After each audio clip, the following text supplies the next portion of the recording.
যে তদন্ত প্ৰক্ৰিয়া যিটো চলি আছে এই প্ৰক্ৰিয়াৰ আচল নিয়ম মতে তদন্ত প্ৰক্ৰিয়াত কি ওলাইছে যেতিয়ালৈকে আদালতলৈকে গৈ নাপায় তেওঁলোকে আচলতে এইবোৰ কথাবোৰ বাহিৰলৈ আহিব নালাগিছিল।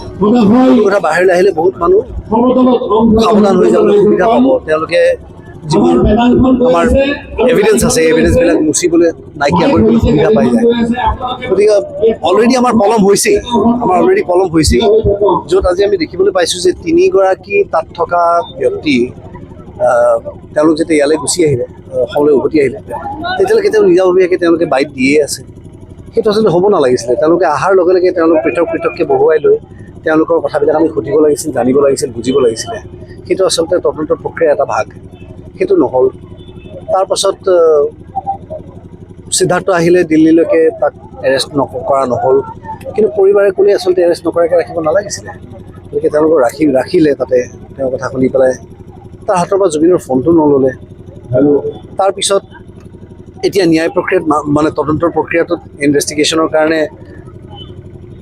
SIT যেতিয়া জেৰা কৰি আছে, মানুহ মাতি নি গৈ আছে কোন কি প্ৰসংগত মাতিছে, কি কথা কি কৈছে, বিভিন্ন কথাত বিভিন্ন ধৰণৰ মানুহে কথা উলিয়াইছে। এইটো এনেকুৱা হৈছে আচলতে আজি অমুক কৈছে তমুক কৈছে। এই উৰা বাতৰিবিলাকৰ সহায় লৈ পেলাই বাহিৰত থকা মানুহবিলাকৰ অন্তৰবিলাক আচলতে ভাঙি ছিঙি যায়।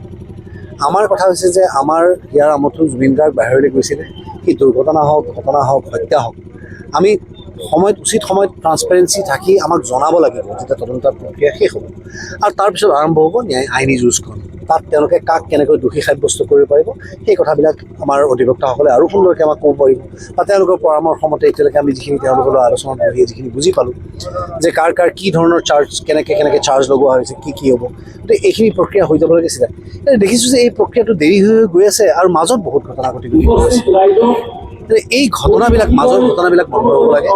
আৰু এই যে ৰাজনৈতিক এংগল এটা দিয়া হৈছে যে প্ৰত্যেকটা বস্তুত আজি অমুকত SOP দিলে, আজি ৰাতি ইমানলৈকে খোলা থাকিব, কালি অমুকত তৃতীয় পক্ষৰ কিবা হাত আছে, ইয়াৰ পৰা লৈ যোৱা হ'ল বাক্সা জিলাত, তাতোতো সুৰক্ষিত নহ'ল, ইয়াতেই কৰা হ'লে কি আছিলে আপত্তি। এনেকুৱা ধৰণৰ বিভিন্ন প্ৰশ্ন আমাৰ মনত উত্থাপন হয়।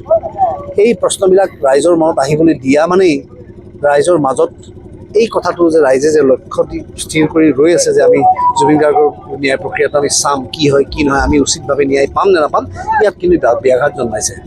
আৰু ৰাজনৈতিক দিশত যদি ব্যৱহাৰ কৰিব চেষ্টা কৰা হয় এইটো কিন্তু অসমবাসী ৰাইজে কেতিয়াও ক্ষমা নকৰে। আজি বিভিন্ন দল সংগঠনৰ আমি দেখিছোঁ যে তেওঁলোকে এই বস্তুটোক লৈ পেলাই খেলা খেলি আছে। বিভিন্ন ইউটিউবাৰক দেখিছোঁ তেওঁলোকে বেলেগৰ ভিডিঅ' উলিয়াই দি পেলাই জুবিন গাৰ্গৰ বুলি কৈ পেলাই তাত থৈ তাৰ পৰা তেওঁ লাইকছ ল'বলৈ চেষ্টা কৰিছে, মনিটাইজ কৰি থোৱা চেনেল তেওঁলোকে পইচা উপাৰ্জন কৰিবলৈ চেষ্টা কৰিছে। এনেকুৱা ধৰণৰ কামবিলাক এতিয়া কৰিব নালাগে। আৰু যি কঠোৰ দৃষ্টি জুবিন গাৰ্গৰ অনুৰাগীসকলে ৰাখিছে, আজি সাহসীয় দলটোৱে ৰাস্তাত নামি ওলাই মই ভাবোঁ যে এই গোটেই কি বুলি ক'ম মই প্ৰতিবাদী কাৰ্যসূচীটোকে এটা খেল ধেমালি কৰি দিয়াৰ নিচিনা কৰিলে। গতিকে এইবিলাক বস্তু হ'ব নালাগে। ইয়াত সুন্দৰভাৱে তেওঁলোকে নিজৰ কাম কৰক।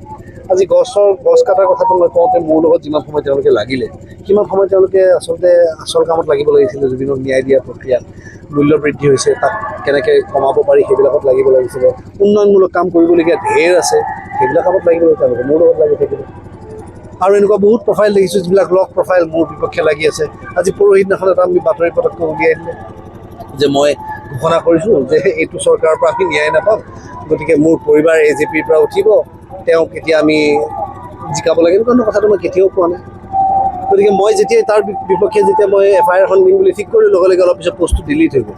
গতিকে এই ধৰণৰ মানসিকতা এইখিনি সময়ত নালাগে। সেইকাৰণে মই মানুহখিনিক অনুৰোধ জনাইছোঁ যে আপোনালোকে মোৰ নিচিনা মানুহৰ কথাটো মই যদি বিচলিত কৰিবলৈ চেষ্টা কৰোঁ মোৰ কথা নুশুনিব আপোনালোকে।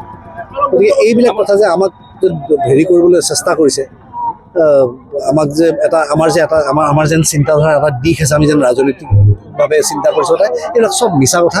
এইবিলাকত ক'তো আপোনালোকে একদম বিভ্ৰান্ত নহ'ব। আমাক এটাই কথা, আমাক জুবিন গাৰ্গৰ ন্যায় লাগে।